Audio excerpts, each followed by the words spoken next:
La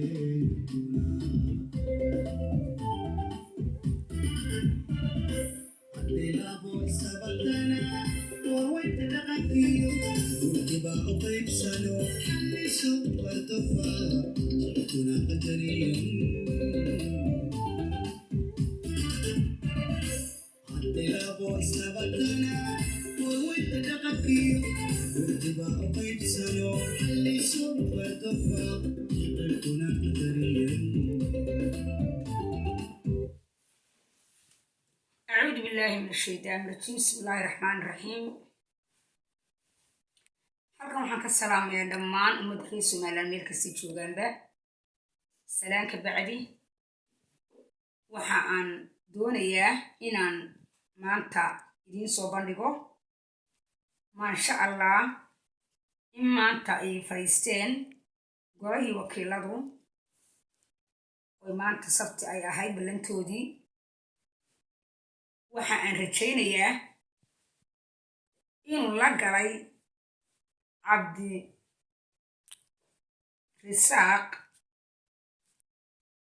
cabdirasaaq khaliif inuu la galay han iyo himilo iyo hal abuur gurigii baarlamaanka. waxa aan rajaynayaa inuu wato han fog oo uu ku garwadi doono ama ku kontarooli doono dhammaan wasaaradaha iyo xukuumadda Somaliland ee u shaqaysa dhammaan Somaliland. in uu keeni doono hal abuur aad iyo aad u sareeya oo uu ku hanan doono isbeddelka dalka Somaliland inta uga dhiman xukuumadda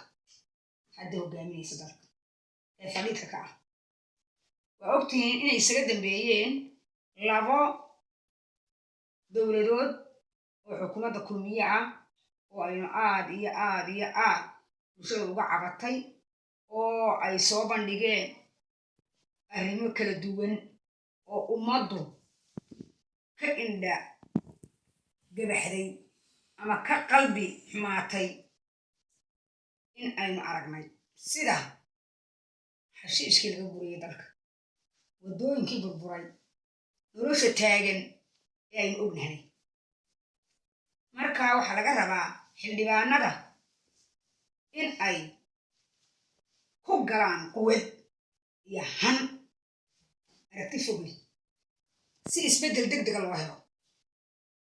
marka cabdikariin aan kala yahdaa waa anigii kilibkan ka horreeyay idinku soo bandhigay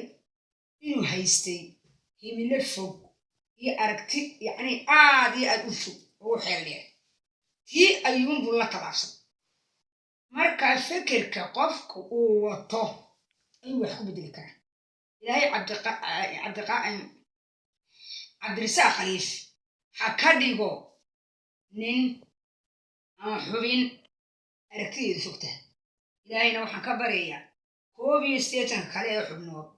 ee labada guddoomiye ku-xigeenku number 1 ka yihiin inay la aragti noqdaan oo ay yeeshaan aragti fog oo hanle. waxaan rajaynayaa inama badan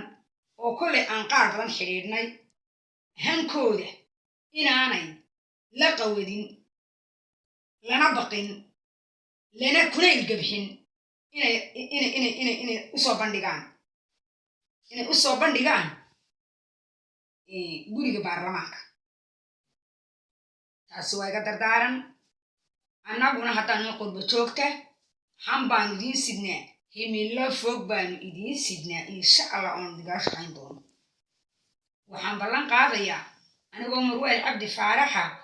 in aan qawadayda iyo qalbigayga iyo maskaxdaydaba u soo bandhigi doono intaa xusulkay xabaal ka sokeeyo in aan si wacan oo qiimo badan idinla shaqayn doono, aniga oo ka bilaabi doono insha allah sidii aanu caafimaadka xubingala qaban lahayn, waddooyinkoo kale. hadda waxaan doonayaa inaan dhakhaatiir ku casuumo barnaamijkeennan inaan ku casuumo xildhibaano reer Sweden oo reer Somaliland inaan ku casuumo qaar waxbarashada iyo cilmiga iyaga qudhoodu qayb libaaxa ka wata hal abuurka oo kale dad hal abuur leh inaan idin casuumi doono insha Allah billahi kariim oo iyaguna fikradahooda ka dhiiban doona yaani noqonin inaan intaynu galno makaankii ay markaa hawsha ka wadnay ee guriga baarlamaanka inaynu aamusno ama wixii la gabano yaani noqon waa inaynu shaqayno ummadda u shaqayno waa inaynu ka dhabayno riyadayna aynu dadka ugu ololeynaynu dee usoo bandhigaynay aynu ugu qodbadaynaynay sida cabdikariim iyo maayaro badan oo lamida jamhuuriyadda Somaliland gobolladeeda maayaro ka noqday iyo xildhibaanadii iyaguna maayaradaa geestayay walaalayaal waxaan leeyahay isbahaysiga ucid iyo wadani kaga dhabeeya arrimaha aad ku ololeynayseen ee aad ku hanateen guddoomiyihii iyo labadii gudoomiye ku-xigeen waxaan u sheegayaa kulmiye kolley hadal badan haamimo bulsha waxaan la hadlayaa afhayeenka xisbiga wadani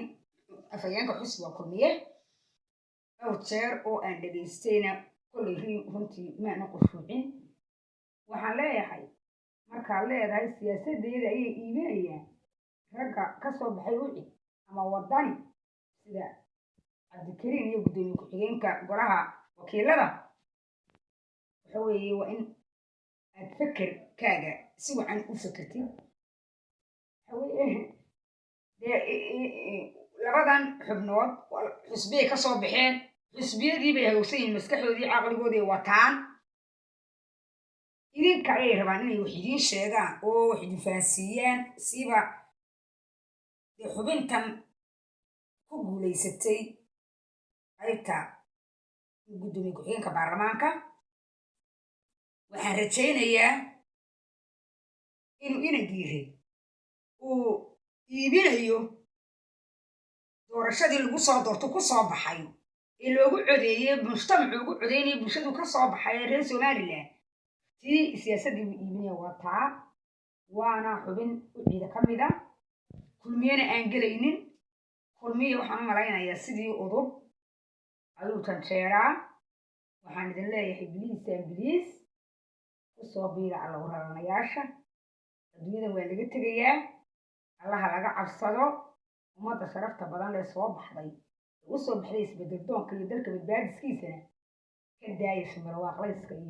iyo hadallada xungurufta leh ee aanu idinku qoonsanayno dalku wuu koray 2021 ayaa dhammaanaya 2022 loo socda dalku wuxuu rabaa sida adduunyada iyo caalamka in miiskooda hadalka waxba lagu dhameeyo xisbigii wax daadahayn karayana xukuumaddu ula wareego intii kale ee ra'yi wanaagsan wadaana ay la shaqayso aad baan idin salaamayaa hadalka soo badin maayo waa barnaamijkeeni maxaynu qabsanay maxaa saqabiya loona soo bandhigayo bulshada wixii horumar lagu gaari lahaa iyo wixii hore looga socon lahaa aad baan idin salaamayaa assalaamu calaykum waraxmatullaahi wabarakaatu kuna soo dhawaada heesta